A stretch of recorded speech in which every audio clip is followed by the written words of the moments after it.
Hi, I'm Jon Bailes. I'm the author of this book, Ideology in the Virtual City, Videogames, Power Fantasies and Neoliberalism. In this video, just as an illustration of what the book is about, I want to talk a bit about a game called Life is Strange and how it recreates neoliberal ideals and pressures through its forms of interaction, but also how it can draw attention to and point beyond these ideas in some small way. So first of all, what do I mean by neoliberalism as an ideology? Well, it's a cultural expression of neoliberal economics, which promotes, of course, things like deregulated markets, so-called small government, economic self-interest, and so on. And culturally, this comes across to us, I think, not as a set of dogmatic commands like a traditional ideology, but in the form of an individualistic freedom, where our lives and living conditions are a matter of personal choice and personal responsibility. But it's a freedom that comes with a specific set of expectations and demands. And so in terms of what these expectations are, I just want to summarize with a few quotes from the book. To start, neoliberalism pulls us in different directions at once with its multifaceted and often mutually incompatible concepts of fulfillment. On one hand, we're supposed to feel guilty if we're not virtual workaholics, because any failure to meet constant career targets is a sign we don't work hard enough. On the other hand, we're encouraged to binge-watch box sets of must-see TV shows and lead busy social lives, as well as go to the gym and spend quality time with our spouses and children, all, of course, while getting plenty of sleep, eating well, and avoiding stress. Now, perhaps in earlier forms of consumer capitalism, a balance was possible, as expectations of work and downtime were not overinflated by the sense that we must maximize every potential. Now we're supposed to ceaselessly strive for the limits in every area of life, and there's no concrete way to reconcile this impossible demand. The risk of free choice is placed on individuals who are increasingly atomized and increasingly vulnerable within shifting economic circumstances, whose rules are often too complex or vague to understand. We often don't know which decisions are correct until we've seen the results, by which time it might be difficult to undo any damage to our careers, bank balances, relationships or health. For sure, there's no shortage of advice. We're bombarded with information from all kinds of public and private media sources, but we may well end up with directly contradictory ideas whose deeper agendas can be hard to identify. Alternatively, it may be that our socially motivated choices, such as responsible purchases and voting decisions, begin to appear fruitless, while reinventing our identities and styles doesn't make us feel happier after all. Consequently, it may become difficult to believe that any of the choices provided as neoliberal freedoms are really meaningful. But to summarize, what we have here is a pressure to constantly make decisions that are supposed to determine our lives, a sense of guilt that we're never doing enough, and a sense that despite the pressure and the guilt, the choices we make aren't actually that meaningful after all.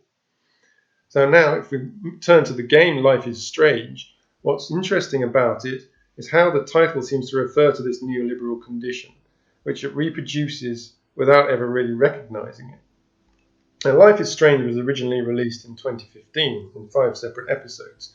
It's set in small-town America in a place called Arcadia Bay, and you play a teenage girl called Max Caulfield who attends Blackwell Academy, where she studies photography. In the game, you control Max and walk around the school and town, talking to people, solving puzzles based on the information you get from them, or items you find lying around to progress. As the story unfolds, it deals with all sorts of things, from your relationship with your best friend and high school politics to a criminal conspiracy and supernatural powers. Now, at the beginning of each episode, a message appears. Life is Strange is a story-based game that features player choice. The consequences of all your in-game actions and decisions will impact the past, present, and future. Choose wisely. The story and characters are central to the experience, and what happens to them can rest on you. In this way, like neoliberalism, Life is Strange places us in a world whose systems and rules we don't fully comprehend. It continuously saddles us with ambiguous dilemmas that may or may not be significant.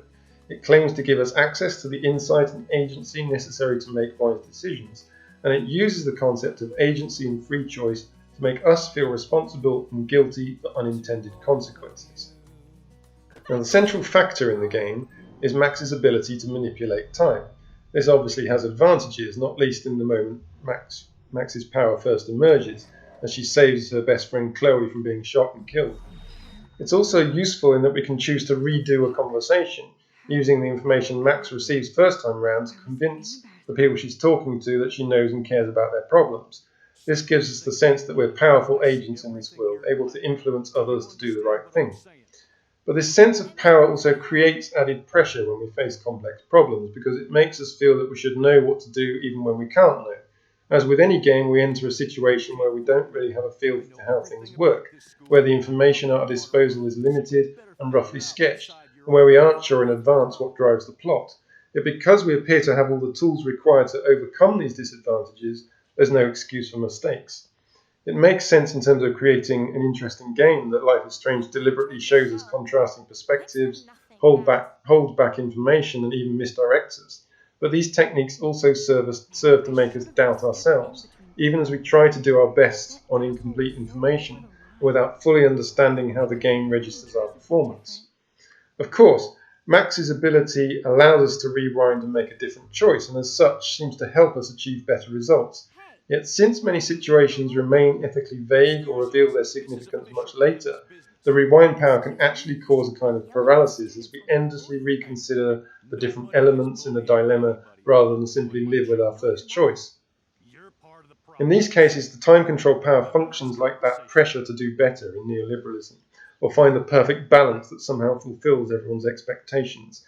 It creates guilt because we could always have taken a different path. It's not the game's systems or predefined storylines that are at fault if something goes wrong, because we had every chance to discover new information, weigh up the options, and do things differently.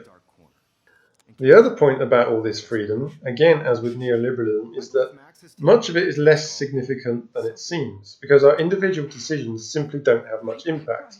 In fact, Life is Strange gives us a power to affect the world, only to use that same power to undercut everything we do.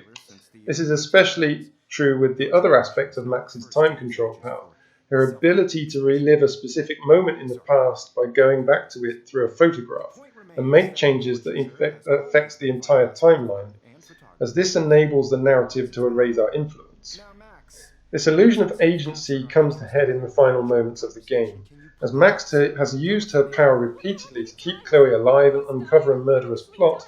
It becomes clear that she has disrupted the balance of nature, and a huge tornado threatens to destroy the town of Arcadia Bay. As Max and Chloe look on from a safe distance, a clear binary choice is established. You can either go back in time one last time to the point Max received her power, when she first saved Chloe's life, but this time allow Chloe to be killed so the power never emerges, or stand and watch as the tornado swallows the town and its inhabitants. This final decision erases everything that came before it.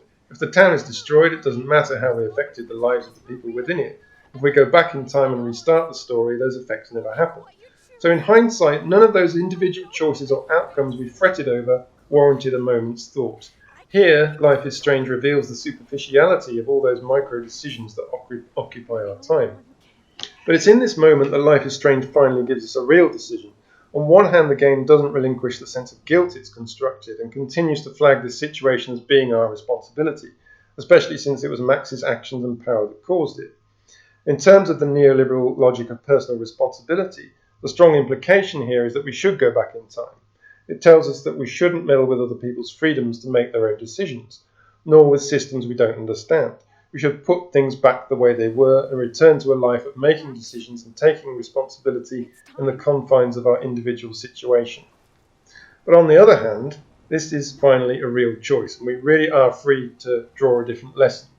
And since we don't really know much about Max's power or what caused it, there's no guarantee what will happen anyway.